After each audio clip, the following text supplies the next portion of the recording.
E ministros do Supremo Tribunal Federal querem impedir que bancos que atuam no Brasil apliquem a lei Magnitsky contra brasileiros. A norma foi usada pelo presidente dos Estados Unidos, Donald Trump, contra o ministro Alexandre de Moraes no mês de julho e pode alcançar outros integrantes da corte e também familiares. Na visão de alguns ministros, se um banco bloquear contas ou cartões aqui, o STF pode interferir com base na legislação brasileira. Há um pedido no Supremo, apresentado pelo deputado Lindbergh Farias, para barrar qualquer bloqueio no país. Em reunião com banqueiros, organizada inclusive por Rodrigo Maia, representantes de bancos do Itaú, Santander e BTG, indicaram que não pretendem impedir operações de Alexandre de Moraes no Brasil, mas demonstraram preocupação com eventuais exigências de Washington. Piotr, nós já conversamos aqui dessa preocupação que alguns ministros tinham, se o ministro Alexandre de Moraes poderia seguir com contas nesses bancos, uma vez que eles também têm operações nos Estados Unidos. Num primeiro momento, há uma apuração que sim, que ele pode operar em reais, mas não em movimentações com dólar. Mas a gente precisa acompanhar isso, os próximos passos. Vale lembrar que há uma ação no Supremo Tribunal Federal, pedido do PT, e quem é o relator é o ministro Cristiano Zanin, que é uma ação do PT pedindo aí para a corte proibir os bancos de aplicarem a lei Magnitsky. Agora, isso poderia causar uma crise no sistema financeiro bancário brasileiro, Piotr?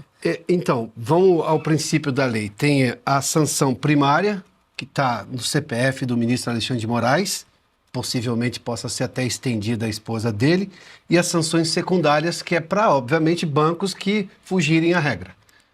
Essas sanções secundárias podem chegar. Quando os próprios bancos dizem assim, não vamos restringir, até que sejam avisados que não podem fazê-lo.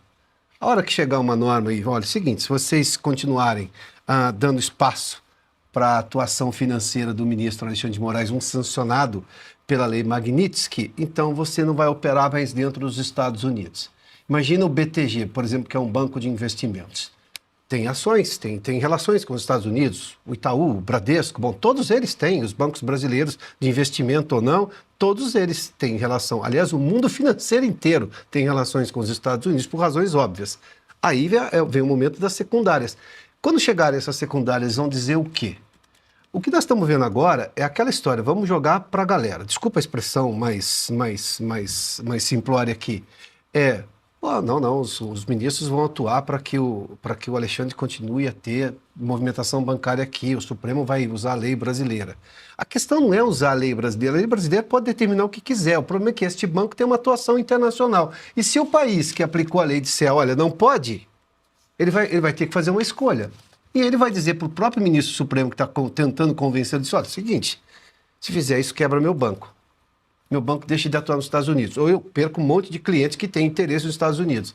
Um banco que hoje tem atuação internacional passa a ser o quê? Vai todo mundo ser um banco local? É o tipo de coisa que todo mundo fala o que quer nesse momento, até que chegue a sanção. A hora que chegar a sanção é a hora da verdade. Por enquanto, me parece que essa reunião foi assim. Vamos esperar um pouco, calma, a hora que chegar a gente decide, mas eu duvido, conhecendo o sistema financeiro e conhecendo a Faria Lima, eu duvido que eles tenham dito, olha, pode ficar tranquilo que não vai acontecer nada. Banco não tem a menor chance de fazer isso.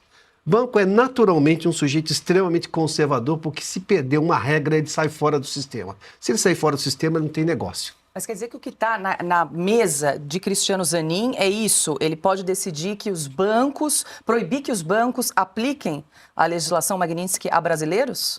Ele pode tomar essa decisão. A questão e a consequência seguinte. A decisão, vamos lá, nós não temos jurisdição sobre a lei americana. Óbvio, a extraterritorialidade que o Alexandre de Moraes tentou aplicar deu errado. Os americanos estão querendo o quê? Impedir liberdade de expressão de um cidadão americano? Em solo americano. Em solo americano? Bom, já deu errado aí. Essa é a razão desse barulho que nós estamos vivendo, dos 50% de tarifa, essas coisas todas. Da pior crise diplomática entre o Brasil e os Estados Unidos, nessa longa história de mais de 200 anos de convivência. Essa é uma questão. Aí vem agora ter uma aplicação da lei. Tá bom, aí o governo vai falar assim, não, mas a lei americana não pode prevalecer aqui.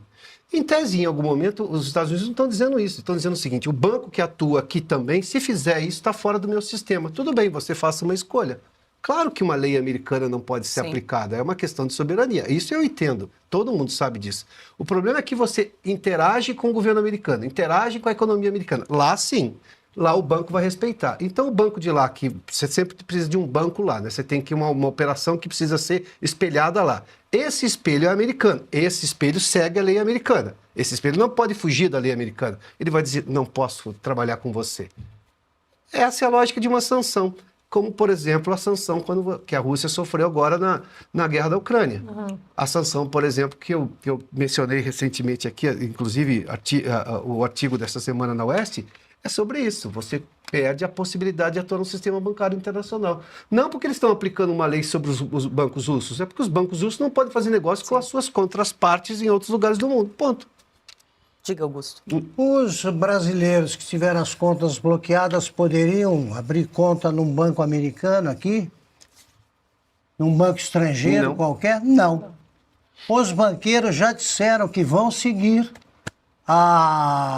todos os códigos, aí, seguir todas as leis, aí estão subordinados. Não tem conversa. Agora, por que eles não... O nosso Alexandre de Moraes disse que eles erram, né? Seres humanos, e cometeram erros e acertos. Tá? Por que não devolve, por que não acaba com o bloqueio que permanece de tantas contas bancárias? Estão bloqueadas, nós sabemos, temos pessoas, jornalistas, amigos, profissionais competentes que nada fizeram, continuam há anos. Eles estão sem poder movimentar essas contas. Não tem como receber o dinheiro. E agora eles querem o dele. O dinheiro deles. Eles querem movimentar. Exceção para eles. Eles foram punidos por regras, que são regras estabelecidas. Bloquearam o dinheiro as contas de meio mundo. Com base em nada, arbitrariamente. Quer dizer, agora é aquilo, né? Bateu aqui na altura da cintura, você aprende a nadar. Sim. Eles vão ter que explicar. Mostra que voltam atrás. Mostrem que cometeram erros e que querem corrigir. Inclusive Deem um exemplo e não peçam a exceção. Inclusive da esposa do Eduardo Bolsonaro. O que a esposa do Eduardo Bolsonaro tem a ver com tudo isso? Filhos e parentes do Roberto Jefferson, do Daniel Silveira, todos. A garota que é filha do Daniel Silveira não pode movimentar a conta dela. Do Eustáquio também. Oswaldo Eustáquio. Oswaldo Eustáquio também. A filha, inclusive, teve uma ação da polícia dentro de casa, em que há uma acusação de que a polícia, inclusive, não tinha uma mulher para poder fazer revista nela. Ou seja, uma série de coisas gravíssimas todas, né? Exato. Deixa eu aproveitar para recomendar o texto do Piotr, quem tiver mais interesse em se aprofundar sobre o sistema SWIFT. O Piotr explica com mais detalhes nessa edição da Oeste. Temos aí a edição 282, SWIFT, a sanção das sanções. E aí o Piotr explica como é que esse sistema surgiu, o que pode impactar no sistema financeiro brasileiro, caso o Brasil seja impedido, os bancos brasileiros sejam impedidos aí de usar esse sistema internacional. Essa é a sanção das sanções, que seria um banimento de todos os bancos brasileiros. É o que foi aplicado, exatamente o que foi aplicado aos bancos russos. É isso aí. Ainda, em tese, estamos bem longe disso, mas o Brasil tem escalado. Quando o Supremo diz que pode errar, mas não reconhece o erro, não volta atrás, bom, a gente não sabe onde pode parar.